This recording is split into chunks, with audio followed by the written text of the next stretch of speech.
قرآن مجید کا سورہ نمبر 72، سورہ جن۔ سورہ جن کے متعلق چند مختصر نکات تلاوت و ترجمے کے ساتھ۔ بسم اللہ الرحمن الرحیم۔ سورہ جن موجودہ ترتیب کے اعتبار سے قرآن مجید کا سورہ نمبر 72 اور ترتیب نزول کے لحاظ سے سورہ نمبر 40 ہے۔ یہ سورہ مکہ مکرمہ میں نازل ہوا۔ اس سورے کی پہلی آیت میں جنات کا تذکرہ ہے۔ اس کی مناسبت سے اس سورے کا نام سورہ جن رکھا گیا ہے۔ اس سورے میں جنات کے ایمان لانے کا ذکر ہے۔ حضرت ابو طالب علیہ السلام کی وفات کے بعد رسول خدا صلی اللہ علیہ وآلہ وسلم طائف گئے اور واپسی میں ایک باغ میں قرآن مجید کی تلاوت فرما رہے تھے تو جنات کے ایک گروہ نے سن لیا، جس کی وجہ سے وہ آپ صلی اللہ علیہ وآلہ وسلم پر ایمان لائے۔ جن ایک مخلوق ہے جسے آگ سے پیدا کیا گیا ہے اور اسے مختلف شکلیں اختیار کرنے کی صلاحیت دی گئی ہے۔ وہ عام طور پر نظر نہیں آتے، لیکن جب کوئی شکل اختیار کر لیتے ہیں تو نظر بھی آ سکتے ہیں۔ جن کے اصل وجود سے انکار نہیں، البتہ یہ اور بات ہے کہ اس سلسلے کے اکثر واقعات بے بنیاد اور توہم پرستی کا نتیجہ ہیں، جن کی کوئی حقیقت نہیں ہوتی۔ آیت نمبر 18 میں مساجد کا اللہ تعالیٰ کے لیے ہونا بیان ہوا ہے۔ روایات کے مطابق مساجد سے مراد اعضائے سجدہ ہیں اور اعضائے سجدہ 7 ہیں۔ پیشانی، ہاتھ کی دونوں ہتھیلیاں، دونوں گھٹنے اور دونوں پاؤں کے انگوٹھوں کے سرے۔ آیت نمبر 27 واضح طور پر اس بات پر دلالت کرتی ہے کہ غیب کا ذاتی علم صرف اللہ تعالیٰ کے پاس ہے اور بندے کو عطائے پروردگار سے ہی حاصل ہو سکتا ہے۔ جو شخص اس سورے کی تلاوت کرے یا سنے یا اسے لکھ کر پی لے تو جو کچھ کسی سے سنے گا وہ یاد ہو جائے گا، اور اگر کسی سے مناظرہ کرے گا تو غالب رہے گا۔ بسم اللہ الرحمن الرحیم۔ خدا کے نام سے شروع کرتا ہوں جو بڑا مہربان نہایت رحم والا ہے۔ قل اوحی الی انہ استمع نفر من الجن فقالوا انا سمعنا قرآنا عجبا۔ اے رسول صلی اللہ علیہ وآلہ وسلم، لوگوں سے کہہ دو کہ میرے پاس وحی آئی ہے کہ جنوں کی ایک جماعت نے قرآن کو جی لگا کر سنا تو کہنے لگے کہ ہم نے ایک عجیب قرآن سنا ہے۔ یہدی الی الرشد فآمنا بہ ولن نشرک بربنا احدا۔ جو بھلائی کی راہ دکھاتا ہے تو ہم اس پر ایمان لے آئے، اور اب تو ہم کسی کو اپنے پروردگار کا شریک نہ بنائیں گے۔ وَأَنَّهُ تَعَالَى جَدُّ رَبِّنَا مَا اتَّخَذَ صَاحِبَةً وَلَا وَلَدًا۔ اور یہ کہ ہمارے پروردگار کی شان بہت بڑی ہے، اس نے نہ کسی کو بیوی بنایا اور نہ بیٹا بیٹی۔ وَأَنَّهُ كَانَ يَقُولُ سَفِيهُنَا عَلَى اللَّهِ شَطَطًا۔ اور یہ کہ ہم میں سے بعض بے وقوف خدا کے بارے میں حد سے زیادہ لغو باتیں بکا کرتے تھے۔ وَأَنَّا ظَنَنَّا أَن لَّن تَقُولَ الْإِنسُ وَالْجِنُّ عَلَى اللَّهِ كَذِبًا۔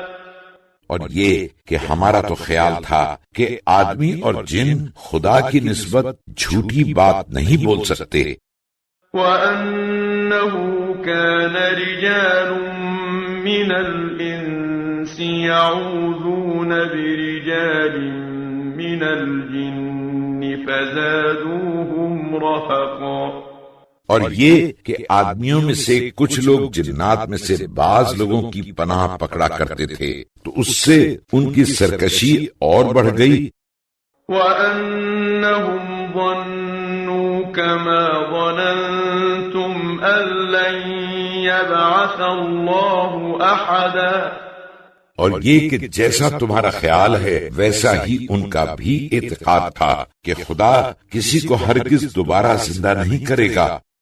وَأَنَّا لَمَسْنَا السَّمَاءَ فَوَجَدْنَاهَا مُلِئَتْ حَرَسًا شَدِيدًا وَشُهُبًا، اور یہ کہ ہم نے آسمان کو ٹٹولا تو اس کو بھی بہت قوی نگہبانوں اور شولوں سے بھرا ہوا پایا۔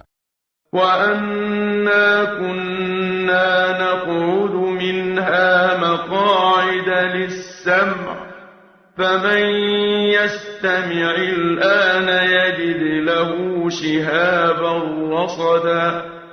اور یہ کہ پہلے ہم وہاں بہت سے مقامات میں باتیں سننے کے لیے بیٹھا کرتے تھے، مگر اب کوئی سننا چاہے تو اپنے لیے شعلہ تیار پائے گا۔ وَأَنَّا لَا نَدْرِي أَشَرٌّ أُرِيدَ بِمَن فِي الْأَرْضِ أَمْ أَرَادَ بِهِمْ رَبُّهُمْ رَشَدًا۔ اور یہ کہ ہم نہیں سمجھتے کہ اس سے اہل زمین کے حق میں برائی مقصود ہے یا ان کے پروردگار نے ان کی بھلائی کا ارادہ کیا ہے۔ وَأَنَّا مِنَّا الصَّالِحُونَ وَمِنَّا دُونَ ذَلِكَ كُنَّا طَرَائِقَ قِدَدًا۔ اور یہ کہ ہم میں سے کچھ لوگ تو نیکوکار ہیں اور کچھ لوگ اور طرح کے، ہم لوگوں کے بھی تو کئی طرح کے فرقے ہیں۔ وَأَنَّا ظَنَنَّا أَن لَّن نُّعْجِزَ اللَّهَ فِي الْأَرْضِ وَلَن نُّعْجِزَهُ هَرَبًا۔ اور یہ کہ ہم سمجھتے تھے کہ ہم زمین میں رہ کر خدا کو ہرگز ہرا نہیں سکتے اور نہ بھاگ کر اس کو عاجز کر سکتے ہیں۔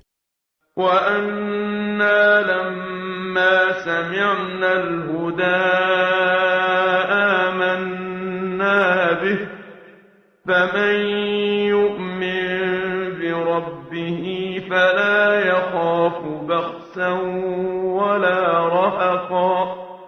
اور یہ کہ جب ہم نے ہدایت کی کتاب سنی تو اس پر ایمان لائے، تو جو شخص اپنے پروردگار پر ایمان لائے گا تو اس کو نہ نقصان کا خوف ہے اور نہ ظلم کا۔ وَأَنَّا مِنَّا الْمُسْلِمُونَ وَمِنَّا الْقَاسِطُونَ فَمَنْ أَسْلَمَ فَأُولَئِكَ تَحَرَّوْا رَشَدًا۔ اور یہ کہ ہم میں سے کچھ لوگ تو فرما بردار ہیں اور کچھ لوگ نافرمان، تو جو لوگ فرما بردار ہیں وہ تو سیدھے راستے پر چلے۔ وَأَمَّا الْقَاسِطُونَ فَكَانُوا لِجَهَنَّمَ حَطَبًا۔ اور رہے نافرمان تو وہ جہنم کے کندے بنے۔ وَأَن لَّوْ اسْتَقَامُوا عَلَى الطَّرِيقَةِ لَأَسْقَيْنَاهُم مَّاءً غَدَقًا۔ اور اے رسول صلی اللہ علیہ وآلہ وسلم تم کہہ دو کہ اگر یہ لوگ سیدھی راہ پر قائم رہتے تو ہم ضرور ان کو الغاروں پانی سے سیراب کرتے۔ لِنَفْتِنَهُمْ فِيهِ وَمَن يُعْرِضْ عَن ذِكْرِ رَبِّهِ يَسْلُكْهُ عَذَابًا صَعَدًا۔ تاکہ اس سے ان کی آزمائش کریں، اور جو شخص اپنے پروردگار کی یاد سے منہ موڑے گا تو وہ اس کو سخت عذاب میں جھونک دے گا۔ وَأَنَّ الْمَسَاجِدَ لِلَّهِ فَلَا تَدْعُوا مَعَ اللَّهِ أَحَدًا۔ اور یہ کہ مسجدیں خاص خدا کی ہیں تو تم لوگ خدا کے ساتھ کسی کی عبادت نہ کرنا۔ وَأَنَّهُ لَمَّا قَامَ عَبْدُ اللَّهِ يَدْعُوهُ كَادُوا يَكُونُونَ عَلَيْهِ لِبَدًا۔ اور یہ کہ جب اس کا بندہ محمد صلی اللہ علیہ وآلہ وسلم اس کی عبادت کو کھڑا ہوتا ہے تو لوگ اس کے گرد ہجوم کر کے گرے پڑتے ہیں۔ قُلْ إِنَّمَا أَدْعُو رَبِّي وَلَا أحدا اے رسول صلی اللہ علیہ وآلہ وسلم، تم کہہ دو کہ میں تو اپنے پروردگار کی عبادت کرتا ہوں اور اس کا کسی کو شریک نہیں بناتا۔ قل إني لا أملك لكم ضرا ولا رشدا یہ بھی کہہ دو کہ میں تمہارے حق میں نہ برائی کا اختیار رکھتا ہوں اور نہ بھلائی کا۔ قل إني لن يجيرني من الله أحد ولن أجد من دونه ملتحدا یہ بھی کہہ دو کہ مجھے خدا کے عذاب سے کوئی بھی پناہ نہیں دے سکتا اور نہ میں اس کے سوا کہیں پناہ کی جگہ دیکھتا ہوں۔ إلا بلاغا من الله ورسالاته ومن يعص الله ورسوله فإن له نار جهنم خالدين فيها أبدا۔ خدا کی طرف سے احکام کے پہنچا دینے اور اس کے پیغاموں کے پہنچانے کے سوا کچھ نہیں کر سکتا، اور جس نے خدا اور اس کے رسول کی نافرمانی کی تو اس کے لیے یقیناً جہنم کی آگ ہے جس میں وہ ہمیشہ اور ابد الآباد تک رہے گا۔ حتى إذا رأوا ما يوعدون فسيعلمون من أضعف ناصرا وأقل عددا۔ یہاں تک کہ جب یہ لوگ ان چیزوں کو دیکھ لیں گے جن کا ان سے وعدہ کیا جاتا ہے تو ان کو معلوم ہو جائے گا کہ کس کے مددگار کمزور اور کس کا شمار کم ہے۔ قل إن أدري أقريب ما توعدون أم يجعل له ربي أمدا۔ اے رسول صلی اللہ علیہ وآلہ وسلم، تم کہہ دو کہ میں نہیں جانتا کہ جس دن کا تم سے وعدہ کیا جاتا ہے قریب ہے یا میرے پروردگار نے اس کی مدت دراز کر دی ہے۔ عالم الغیب فلا یظہر علی غیبہ احدا۔ وہی غیب دان ہے اور اپنی غیب کی بات کسی پر ظاہر نہیں کرتا، إلا من ارتضى من رسول فإنه يسلك من بين يديه ومن خلفه رصدا۔ مگر جس پیغمبر کو پسند فرمائے تو اس کے آگے اور پیچھے نگہبان فرشتے مقرر فرما دیتا ہے تاکہ دیکھ لے کہ انہوں نے اپنے پروردگار کے پیغامات پہنچا دیے۔ لِيَعْلَمَ أَن قَدْ أَبْلَغُوا رِسَالَاتِ رَبِّهِمْ وَأَحَاطَ بِمَا لَدَيْهِمْ وَأَحْصَى كُلَّ شَيْءٍ عَدَدًا۔ اور یوں تو جو کچھ ان کے پاس ہے وہ سب پر حاوی ہے اور اس نے تو ایک ایک چیز گن رکھی ہے۔